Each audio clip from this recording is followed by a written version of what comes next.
에스겔 18장 1절에서 20절까지 말씀 한 절씩 교독합니다. 또 여호와의 말씀이 내게 임하여 이르시되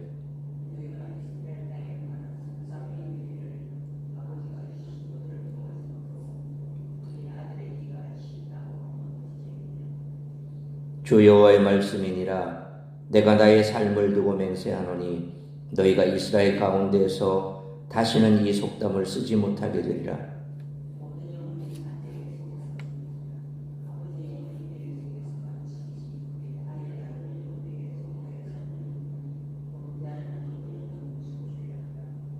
사람이 만일 의로워서 정의와 공의를 따라 행하며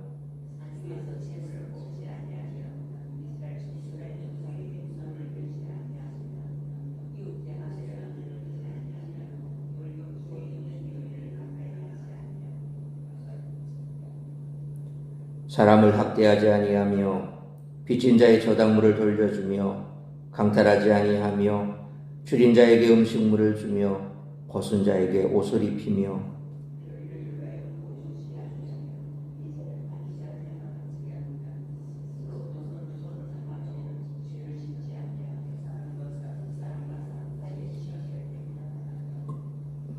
내 윤리를 따르며 내 규례를 지켜 진실하게 행할진대 그는 의인이니 반드시 살리라. 주 여호와의 말씀이니라.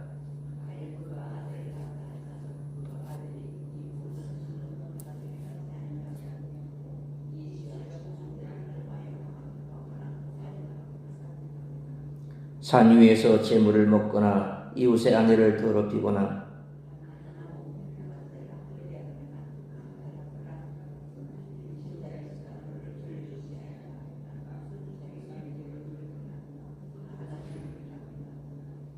별일을 위하여 구워주거나 이자를 받거나 할진대 그가 살겠느냐? 결코 살지 못하리니 이 모든 가증한 일을 행하였은즉 반드시 죽을지라.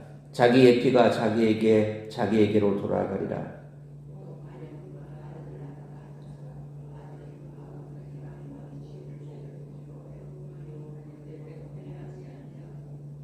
산 위에서 재물을 먹지도 아니하며 이스라엘 족속의 우상에게 눈을 들지도 아니하며 이웃의 아내를 더럽히지도 아니하며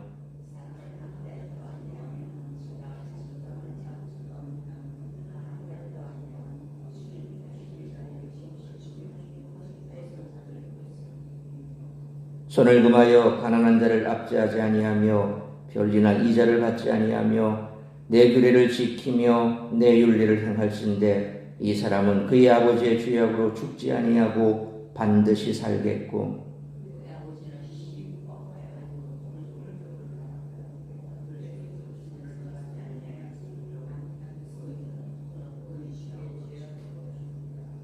그런데 너희는 이르기를 아들이 어찌 아버지의 죄를 담당하지 아니하겠느냐 하는도다. 아들이 정의와 공의를 행하며 내 모든 율례를 지켜 행하였으면 그는 반드시 살려니와 범죄하는 그 영혼은 죽을지라.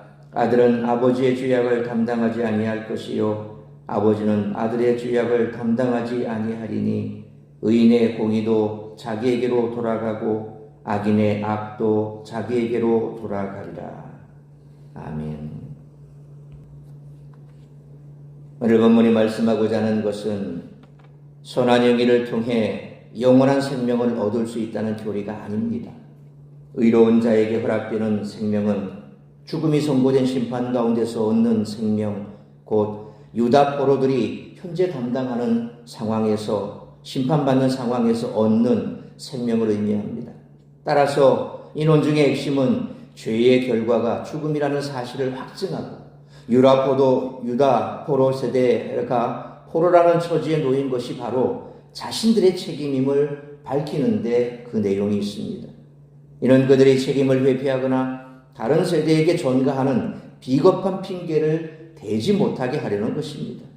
이를 통해 하나님은 유다 포로들에게 그들의 처지가 아버지 세대의 죄가 아니라 자신들의 세대가 범한 죄로 비롯되었음을 인정하고 생명과 죽음 중 생명의 길을 선택할 것을 촉구합니다. 그러니까 정의와 공의를 행하고 하나님의 율례와 율법과 규례를 지키며 따르는 의로운 삶을 선택하라는 요청입니다. 이 조건은 공동체 전체에게 주어지지만 동시에 개인에게도 적용됩니다. 촉구에 응답한 개인들이 모여 생명의 길을 걷는 공동체를 이루기 때문입니다. 오늘 본문은 의인의 삶에 대한 의미 있는 교훈을 제공합니다. 첫째로 의로운 사람의 행위는 주로 하지 않는다는 부정표현으로 묘사됩니다. 이는 의로운 삶이 죄의 검열동과 유혹이 가득한 현실 속에서 이루어지는 점을 보여주며 하지 않는 것에 집중하는 삶의 중요성을 강조하는 것입니다. 우리가 아는 십계명도 보십시오. 그 십계명 가운데 거의 대부분이 하지 않는다라는 그런 내용입니다. 내 부모를 공경하라는 명령은 5계명에 나오지요. 그런데 대부분의 1계명부터 시작해서 하지 말라는 명령이 대부분입니다. 그러니까 우리가 온전한 신앙생활을 하기 위해서는 해야 될 것과 하지 말아야 될 것 가운데 잘 균형을 맞춰야 됩니다. 하지 않는 것은 적극적으로 하지 않고 뿐만 아니라 하라는 것도 적극적으로 해야 한다는 것입니다. 둘째로 하나님의 율례와 규례를 지키는 의인의 삶은 지속성과 진실함을 요구한다는 것입니다. 그래서 지속적으로 걸어가야 하고 진실하게 행해야 한다는 것입니다. 이는 의인의 삶이 성실하고 꾸밈이 없는 실천임을 나타냅니다. 셋째로 의인의 삶의 전 영역에서 정의와 공의를 행하여야 합니다. 이런 종교적 순결과 경건한 삶으로 하나님을 존중하는 것과 배려와 자비로 이웃을 존중하는 것을 포함합니다. 정의와 공의를 사랑하시는 하나님은 자신의 백성 역시 정의와 공의를 사랑하기를 기대한다는 것입니다. 그러므로 자기를 부인하고 날마다 자기 십자가를 지고 주님을 따라가는 삶을 살아가는 우리 모두가 되시기를 축원합니다. 사람은 본능적으로 어려움이 닥치면 책임을 외부로 돌리려는 그런 경향이 있습니다. 아담은 하와는 뱀을 탓했고 이스라엘 백성들은 조상의 죄 때문에 자신들이 고통당하고 있다라고 원망했습니다. 그래서 우리 속담에 잘하면 자기 탓이고 못하면 조상 탓이라고 그런 속담도 있지 않습니까?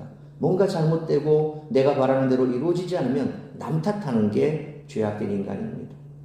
이에 하나님은 각 사람이 누구의 탓도 하지 말고 스스로 삶을 책임지며 살아가야 함을 선언하심으로써 하나님의 공의가 무엇인지를 알려주십니다.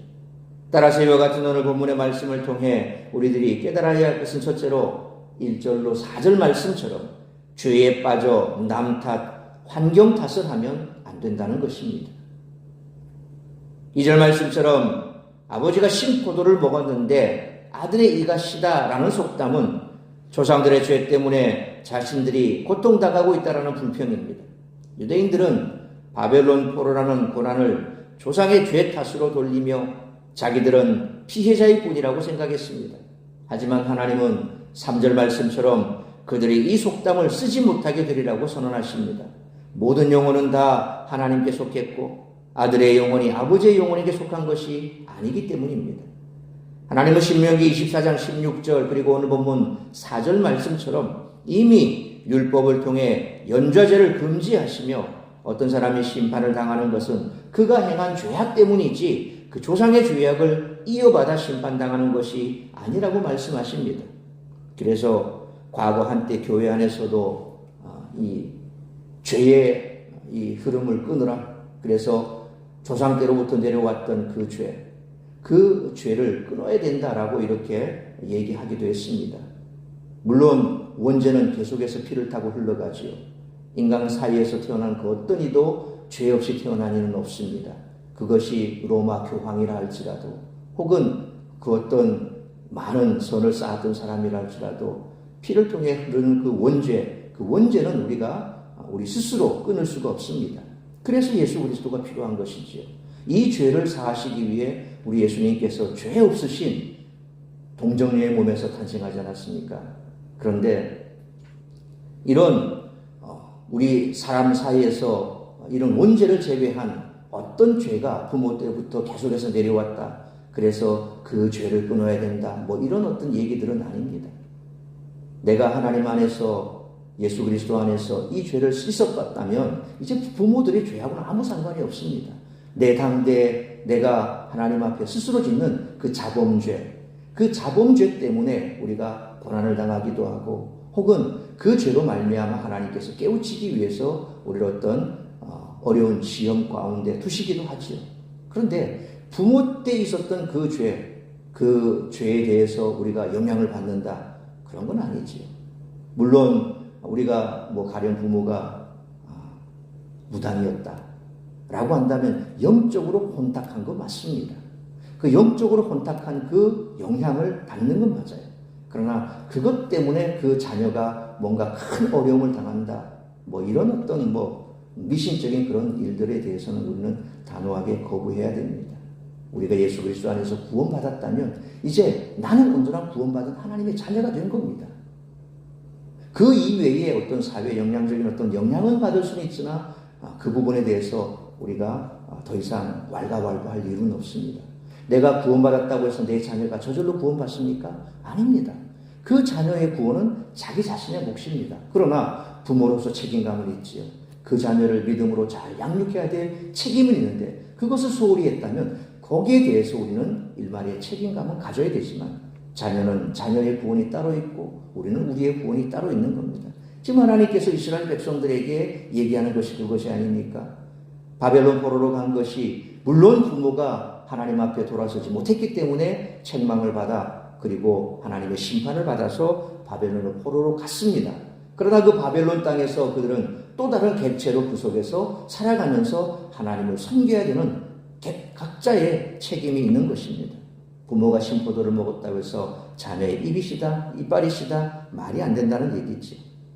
하나님은 각 사람을 아시며 각자의 삶을 개별적으로 평가하십니다. 점점 범죄의 책임이 죄를 범한 사람이 아니라 그가 처한 환경이나 사회적 분위기에 있다라고 생각하는 사람들이 늘어나고 있습니다. 그래서 버젓이 범죄를 짓고 나서도 그 다음에 뭐라고 얘기합니까? 나는 이런 환경에서 태어났기 때문에 나도 피해자다. 내가 이럴 수밖에 없는 환경에 처해 있어서 나는 이랬다. 그건 말이 안 된다는 거죠. 그래서 죄에 따른 심판은 각 개인의 선택과 행동에 따른 결과임을 잊지 말아야 합니다. 우리는 종종 환경, 부모, 사회제도, 과거의 상처 등을 핑계삼아 신앙적 게으름과 도덕적 타락을 정당화합니다. 그러나 하나님은 각 사람에게 믿음과 회개의 책임을 맡기셨습니다. 나는 어쩔 수 없었어라는 그런 변명은 중심을 꿰뚫어 보시는 하나님 앞에서는 결코 통하지 않습니다. 하나님은 우리에게 이미 영적 선택의 자유를 주셨습니다. 그러므로 죄에 빠져 있으면서 남 탓, 환경 탓하지 말고 하나님 앞에서 잘못된 모습을 즉시 회개하고 고쳐나가며 온전한 그리스도의 삶을 살아가는 우리 모두가 되시기를 축원합니다. 두 번째로 5절로 20절 말씀처럼 하나님은 혈통이 아니라 믿음과 행위에 따라 판단하신다는 것입니다.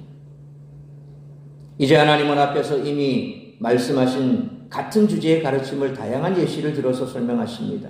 5절로 9절 말씀처럼 이스라엘은 우상 숭배하지 않고 정결례를 지키라는 하나님 사랑의 법도와 이웃을 돌보고 정의롭게 행하는 이웃사랑의 법도를 지켜야 했습니다. 의로운 자는 하나님의 법을 따르기에 살 것이고 10절로 13절 말씀처럼 의인의 아들이라도 악을 행하면 죽을 것이고 14절로 17절 말씀처럼 또 의인의 손자가 의롭게 산다면 그는 살 것입니다. 하나님은 19절로 20절 말씀처럼 죄에 대한 책임은 그 죄를 범한 자에게 있고 절대 조상의 죄를 후대에 묻지 않는다라고 명시하십니다. 소위 아까 제가 말씀드렸는데 가게 그르는 저주를 끊어라 그런 말씀 드려봤지요. 가게 우리 집안 가게 그르는 저주를 끊어야 된다. 이 저주라고 하는 것이 사실상 뭔가 큰 우리에게 있어서 악영향을 끼치는 건 맞습니다. 그러나 그것이 계속해서 뭔가 가게를 통해서 저주가 흘러간다. 저주가 흐르는 것이 아니라 부모님은 하나님을 믿지 않았기 때문에 그냥 지옥 간 겁니다. 또 그 죄악이 자녀에게 그 밑에 자녀에게 영향을 미치는 건 맞습니다. 그러나 그것 때문에 우리 가게가 안 된다, 망했다. 하나님께서는 그 한 사람 한 사람에게 그 죄악을 묻는 겁니다. 우리에게 있어서 죄, 원죄라고 하는 그것은 다 앞서 말씀드린 것처럼 우리에게 누군가에게 다 영향을 미칩니다. 그러나 그것은 예수 그리스도를 믿음으로 말미암아 이미 다 소멸된 겁니다. 가게에 흐르는 저주 때문에 무슨 뭐 문제가 생기고, 혹은 또 부모의 묘자리를 잘못 썼기 때문에 그 자녀가 망하고, 혹은 또 과거의 부모의 뭐 때문에 우리가 어떻게 되고, 예수 믿으면 끝납니다. 그래서 우리는 예수 그리스도 안에서 온전한 한 개인으로 살아가야 하는 거죠. 이제 우리 때에 있어서 예수 그리스도를 믿었다면 이제 우리는 하나님의 백성이 된 것입니다. 그래서 그 과거에 있었던 그 모든 것들이 이제 우리에게 영향을 미치지 못합니다. 사탄은 자꾸 우리에게 그런 걸 부추기죠. 너희 부모 때문에 그런 거야. 너희 부모가 그렇게 됐기 때문에 너가 그런 거야. 그래서 그것 때문에 너의 삶이 지금 피폐해. 예수 믿은 사람이 왜 그걸 자꾸 생각합니까? 우리 부모가 무당이었다고 해서 내가 예수 믿고 구원받았는데 그게 무슨 영향을 미칩니까? 거기에 자꾸 사탄은 올가매는 겁니다. 우리가 더 이상 믿음의 진보를 이루지 못하고 자꾸 거기에 발목 잡히게 만든다는 겁니다. 여러분, 예수 믿고 나면요, 우리의 삶은 하나님 손에 있습니다. 내가 하나님을 제대로 섬기고 내가 하나님을 제대로 알고 제대로 따라간다면 우리는 문제될 게 없습니다. 그런데 자꾸 뭔가 문제가 안 풀리고 뭔가 일이 잘 안 됐을 때 나 자신에게서 문제를 찾는 것이 아니라 자꾸 외부에서 문제를 찾으려고 하니까 우리 예수 믿는 사람들도 자꾸 그렇게 핑계를 대는 겁니다. 핑계 대지 마시고 오늘 뭔가 일이 안 됐을 때 우리 자신을 먼저 돌아봐야 된다는 것입니다. 하나님의 말씀대로 하나님 사랑, 이웃 사랑을 실천하면 하나님께서 왜 우리에게 은혜를 베푸시지 않겠습니까? 하나님은 혈통이 아니라 믿음과 행위에 따라서 판단하십니다. 가끔 예수님 시대 유대인들처럼 자신이 모태신앙이라는 이유로 영적 안일함에 빠져 있거나 믿지 않는 가정 출신의 성도에 대한 편견을 가진 이들을 우리는 심심찮게 봅니다. 이런 명백히 하나님의 뜻과 배치되는 태도입니다. 우리는 날마다 자신을 돌아보며 신앙을 개성할 뿐만 아니라 자신의 행동을 책임지는 그런 삶을 살아야 합니다. 신앙은 누구 탓을 할 수도 없고 누구의 덕을 볼 수도 없습니다. 철저히 하나님 앞에서 단독자로 서지 않는다면 주님께 버림받은 나 자신을 발견하게 될 수도 있습니다. 그러므로 하나님은 혈통이 아니라 믿음과 행위를 따라 판단하심으로 날마다 자신을 돌아보며 신앙을 개성할 뿐 아니라 자신의 행동을 책임지는 삶을 살아가는 우리 모두가 되시기를 축원합니다. 사랑하는 성도 여러분, 하나님이 하나의 주제에 대해 이렇게 길게 반복해서 설명하시는 이유를 우리는 지금 생각해 봐야 됩니다. 우리는 더 이상 내 상태와 믿음에 대해 다른 사람을 탓할 수 없습니다. 하나님은 각 사람에게 영적 자유와 책임을 주셨습니다. 부모의 믿음이든 자녀의 죄든 그것이 나를 규정할 수 없으며 다만 내가 어떤 믿음의 길을 선택하느냐는 모든 것을 하나님께서 우리 자신에게 맡기셨습니다. 그러므로 우리는 죄에 빠져 있으면서 남 탓, 환경 탓 하지 말고 말씀 안에서 삶을 점검함으로 회개와 순종의 길을 걸어가야 하고 자신의 행동을 책임지는 온전한 그리스도인의 삶을 살아가는 우리 모두가 되시기를 주님의 이름으로 축원합니다. 기도하겠습니다. 걸어가신 아버지 하나님, 은혜와 사랑을 감사합니다. 세상의 많은 사람들은 뭔가 잘못되면 그것을 조상 탓, 남 탓으로 돌립니다.